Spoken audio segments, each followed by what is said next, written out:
9 things to do instead of doom scrolling. மொதல் விஷயம் என்னென்னா எதுவுமே பண்ணாமல் இருக்குது. The art of doing nothing. இதில் 2 இருக்குது. ஒன்று நம்ம மண்டைக்குள்ளே என்ன ஓடிட்டுருக்கு அப்படின்றத பார்க்குறது. இன்னொன்று சுற்றி நடக்கிற விஷயத்த அப்சர்வ் பண்ணுறது. இது 2லேயுமே ஒரு கிரேட் ப்ளஷர் இருக்குது. 3வது என்னென்னா going out for a walk. நடக்கிறது நம்மளுடைய ஆன்மாவுக்கான ஒரு பயிற்சி அப்படின்னு சொல்லுவாங்க. க்ரியேட்டிவ் பீப்புளெலாம் அதிகமாக நடப்பாங்க. அவங்களோட ஸ்ட்ரெஸ்ஸை ரெடியூஸ் பண்ணுறதுக்காண்டி ப்ளஸ் புது புது ஐடியாஸ் கெயின் பண்ணுறதுக்காண்டி நடப்பாங்க. So 3rd thing is going out for a walk.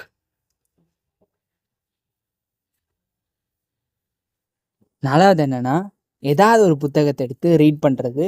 நம்மளுடைய அறிவுக்காண்டியும் நம்ம படித்தது எங்கேயாவது ஒரு இடத்துல கண்டிப்பாக ஹெல்ப்ஃபுல்லாக இருக்கும். 5வதும் 6வதும் க்ளோஸ்லி ரிலேட்டட் தான், அதனால் நான் இங்கே சேர்த்தே சொல்லிடுறேன். 5வது என்னென்னா அப்பா அம்மா கிட்ட இன் பர்சனாக உட்காந்து பேசுகிறது. ஒரு நாளில் கிடைக்கிற டைம்னால் நம்ம பேசக்கூட வேண்டாம், ஜஸ்ட் நம்மளோட ப்ரெசன்ஸ் நம்ம அவங்கக்கிட்ட பேச வந்திருக்கோம் அப்படின்றத காட்டுறது. 6வது அதர் தேன் அவர் பேரண்ட்ஸ், நமக்கு பிடிச்ச பீப்புள் இருப்பாங்களே, it can be our relative, a friend or whatever எவர், அவங்கக்கிட்ட கால் பண்ணியோ இன் பர்சனாவோ பேசுகிறது 6வது. 7வது என்னன்னா நம்ம பிரெயின் வெசல்லேருந்து எதையாவது வெளியே எடுத்துகிட்டு வர்றது. ஏன்னா எதையாவது க்ரியேட் பண்ணுறது, சம்திங் லைக் திஸ் ஆர் எழுதுறது, வரைகிறது, ஏதாவது ஒரு க்ரியேட்டிவ் ஆக்ட் நம்ம உள்ளே அடக்கி வச்சுருந்தது, நம்ம சேகரித்து வச்சதை வெளியே எடுத்துகிட்டு வர்றது.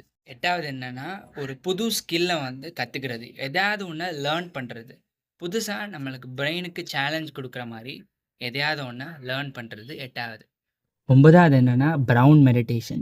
இந்த 9 இதுலேயுமே எனக்கு really close to my heart அப்படின்னு பார்த்தோன்னா இந்த ப்ரௌன் மெடிடேஷன் தான்.